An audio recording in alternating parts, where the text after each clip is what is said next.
திருச்சிற்றம்பலம். தென்னாருடைய சிவனையை போற்றி, எந்நாட்டவருக்கும் இறைவா போற்றி. அனைவருக்கும் வணக்கம். நாம இன்னைக்கு ஏப்ரல் மாத பலன்களை பத்தி பார்க்கலாம். அனைவருக்கும் தமிழ் புத்தாண்டு வாழ்த்துக்கள். குரோதி வருடம் அப்படிங்கிறது பாத்தீங்கன்னா 60 வருடத்திற்கு ஒரு முறை வரக்கூடிய ஒரு வருடம். இது எப்படி இருக்கும் அப்படிங்கறத நம்ம தனி பதிவா பாத்திரலாம். இப்போ ஏப்ரல் மாசம் என்னென்ன கிரகங்கள் எப்படி இருக்காங்க அப்படிங்கறத நம்ம முழுமையா பார்க்கலாம். ஏப்ரல் மாசத்துல சனி பகவான் ஆட்சி பலம் பெற்றிருக்காரு. பாருங்க, சுக்கிரன் உச்சமாகிறார். வருடம் ஒரு முறைதான் சுக்கிரன் உச்சமாவார். இந்த மாதம் சுக்கிரன் 24ஆம் தேதி வரைக்கும் உச்ச நிலையில் இருக்க போகிறார்.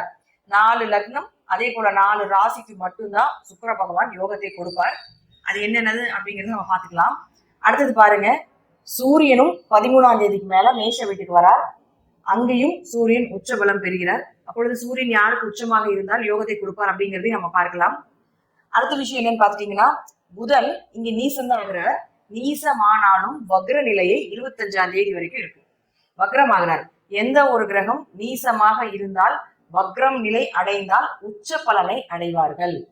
அது எந்த கிரகமாக இருந்தாலும் நீசமாகி வக்ரம் பெற்றால், ஒரு கிரகம் உச்சமானால் என்ன பலன்களை கொடுக்குமோ அதே பலன்களை கொடுக்க போறார். பிளஸ் பாத்தீங்கன்னா, இந்த நீசத்தோட சேர்ந்து இங்க சுக்கிரன் உச்சமாகிறதுனால நீசபங்க ராஜயோகத்தையும் பெறுகிறார்.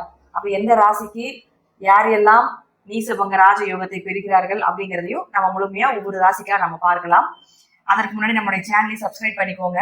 பெல் பட்டன்ல ஆல் அப்படின்னு சொல்லக்கூடிய பட்டனை கிளிக் பண்ணிக்கோங்க. அப்பதான் நம்ம போடக்கூடிய அனைத்து பதிவுகளுமே உங்களுக்கு உடனுக்குடன் வந்துட்டே இருக்கும். சிம்ம ராசிக்கு உண்டான ஏப்ரல் மாத பலன்களை பத்தி பார்க்கலாம். சிம்ம ராசிக்கு உங்களுடைய ராசி அதிபதி சூரியன் உச்சம் பெறக்கூடிய மாதம் சித்திரை மாதம். 13ஆம் தேதிக்கு மேல, ஏப்ரல் மாதம் 13ஆம் தேதி வரைக்கும் உங்களுடைய ராசி அதிபதி 8ஆம் வீட்டுல மறைஞ்சிட்டு இருப்பாரு. அப்போ உங்களுடைய விஷயங்கள் எல்லாமே கொஞ்சம் ஏற்ற இறக்கங்களாக இருக்கக்கூடிய ஒரு காலகட்டங்களாக இருக்கும்.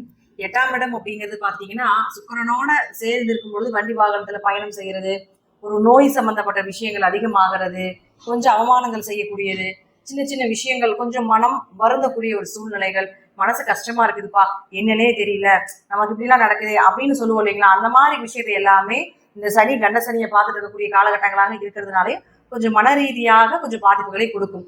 ஒரு மனசுக்கு நல்ல தெளிவாகி நம்மளால ஜெயிக்க முடியும் அப்படிங்கிற ஒரு அமைப்பை எப்ப கொடுப்பார் அப்படின்னு பாத்துட்டீங்கன்னா, 13ஆம் தேதிக்கு மேல உங்களுடைய ராசி அதிபதி வலுப்பெறுகிறார். பொதுவா ராசி அதிபதி வலுவாகணுங்க.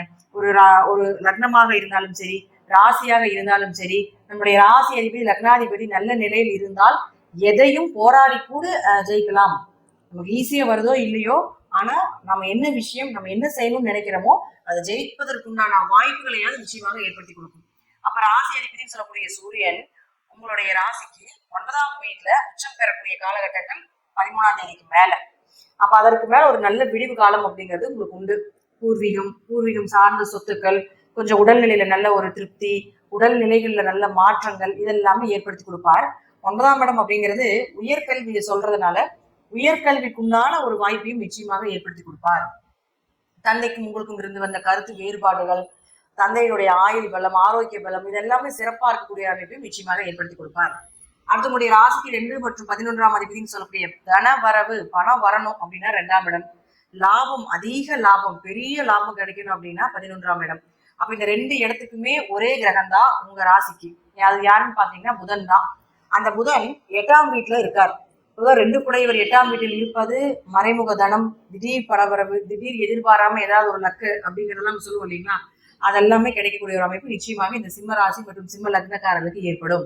அப்ப அவரே 11ஆம் அதிபதியும் ஆகி ராகுவோட நின்று உங்களுக்கு சுக்கிரன் பிளஸ் சுக்கிரனும் உங்க கூடவே இருக்காரு உச்சமாகி. உங்களோட தொழில் ஸ்தானாதிபதி சுக்கிரன் இல்லையா, அவரோட உச்சமாகும் பொழுது தொழில் நிலையில் ஒரு மாற்றங்கள், திடீர் பணம் வருவது எல்லாமே நிச்சயமாக கிடைக்கும். பொருளாதார வளர்ச்சி, குடும்ப தேவைகளை பூர்த்தி செய்யக்கூடிய ஒரு அமைப்பு, இதெல்லாமே நிச்சயமாக ஏற்படுத்தி கொடுப்பார்.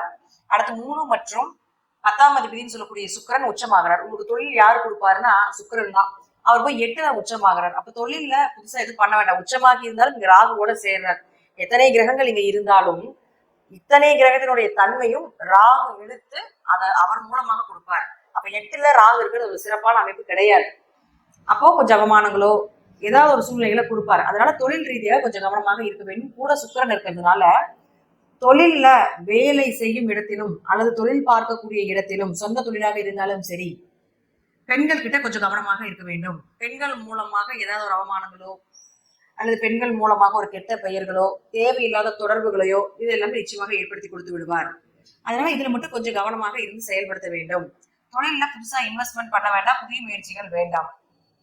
சகோதர ஸ்தானம் அப்படிங்கிறதுனால அதுவும் உங்களுக்கு 8ஆம் இடத்துல மறையிறதுனால கொஞ்சம் உங்க அண்ணன் தம்பிகிட்டையும் கொஞ்சம் உங்க கூட பிறந்தவங்க கிட்டையும் கொஞ்சம் கவனமாக இருக்க வேண்டும். அடுத்து 4 மற்றும் 9ஆம் அதிபதினு சொல்லக்கூடிய செவ்வாய் உங்களுடைய ராசிக்கு 7ஆம் வீட்டுல சனியோட சேர்றார். 4ஆம் அதிபதி கேந்திராதிபதி, கேந்திரத்தில் இருப்பது யோகம். 4 7ஆம் வீட்டில் இருப்பது வீடு மனை சொத்துக்கள் வாங்கக்கூடிய ஒரு அமைப்பை ஏற்படுத்தி கொடுக்கும். அதே போல அவரே 9ஆம் அதிபதியுமாக இருக்கிறதுனால பூர்வீக சார்ந்த சொத்துக்கள் கிடைப்பதற்குண்டான வாய்ப்புகள், கணவர் வழி மனைவி வழி சொத்துக்கள் கிடைப்பது இதெல்லாமே கிடைக்கும். ஆனா ஒரு மைனஸ் என்னன்னு பாத்துட்டீங்கன்னா, பிளஸ் இவ்வளவு இருந்தாலும் கூட மைனஸ் அப்படின்னு பாத்துட்டீங்கன்னா, இந்த செவ்வாய் சனியோட சேர்றாரு. அப்ப இந்த சனியும் செவ்வாயும் ஒரு போராட்ட கிரகம்னு சொல்றோம். அப்ப இது எல்லாமே கிடைக்கும், ஒரு போராட்டத்துக்கு அப்புறம் கிடைக்கும் அப்படிங்கிறது தான் ஒரு மனசு, அதாவது ஒரு மன வலிக்கு அப்புறமோ ஒரு மன கஷ்டத்துக்கு அப்புறமோ இதெல்லாம் கிடைப்பதற்குண்டான வாய்ப்பை கொடுப்பார். அடுத்தவங்களுடைய ராசிக்கு 5 மற்றும் 8ஆம் அதிபதினு சொல்லக்கூடிய குரு பகவான் 8ஆம் வீட்டுல இத்தனை கிரகங்கள் இருந்தாலும் 8ஆம் அதிபதி 9ஆம் வீட்டுல இருந்து உங்களுடைய ராசியை பார்த்துட்டு இருந்தார். அடுத்து இந்த குரு எங்க வராருன்னு பாத்தீங்கன்னா 10ஆம் வீட்டுக்கு மே 1ஆம் தேதி, ஏப்ரல் மாதம் முடிஞ்சு மே 1ஆம் தேதி குரு பகவான் பயிற்சி ஆகிறார். அதோட வீடியோ கூட நமக்கு டிஸ்கிரிப்ஷன் கொடுக்குறோம். இதெல்லாம் எப்படின்னு பாத்தீங்கன்னா, குரு 10ஆம் வீட்டுக்கு வராரு, குருவினுடைய பார்வை நமக்கு கிடைக்காம போயிடுச்சுன்னா என்ன பண்றது, நம்ம ராசிக்கு இல்லாம போயிடுச்சுன்னா என்ன பண்றது அப்படிங்கிற கவலை வேண்டாம். குரு 10ஆம் வீட்டில் இருந்தாலும் 10ஆம் வீட்டில் இருந்து 2ஆம் இடம், 4ஆம் இடம், 6ஆம் இடத்தை பார்ப்பார். அப்ப 2னா பணம் வரவு இல்லைங்களா? அப்ப பண வரவை கொடுக்கக்கூடிய ஒரு இடத்தை பார்க்கின்றார். அப்ப 2ல கேது இருந்து பண தடைகளை கொடுத்துட்டு இருந்தாலும் இந்த குரு வந்ததுக்கு அப்புறம் பண வரவு நிச்சயமாக உண்டு. 4ஆம் இடம் அப்படின்னு சொல்லக்கூடிய வீடு மனை சொத்துக்கள் தரக்கூடிய இடத்தையும் குரு பார்க்கிறார். 6ஆம் இடம்னு சொல்லக்கூடிய நோய் நொடிகள், கடன் சம்பந்தப்பட்ட பிரச்சனைகள் விளக்கக்கூடிய ஒரு அமைப்பையும் குரு பார்க்கும் பொழுது இதுவும் உங்களுக்கு விலகக்கூடிய அமைப்பு உண்டு. அதனால குரு 10க்கு வரும் பொழுது பதவி பறி போகும் அப்படிங்கிறத நம்ம எடுத்துக்க கூடாது. நல்ல பதவிகள் கிடைக்கும், உட்கார்ந்து வேலை செய்யறதுக்கு நேரம் இருக்காது, ஒரு அலைச்சல், ஒரு பயணங்கள் இது எல்லாமே கொடுத்துட்டே இருப்பார்.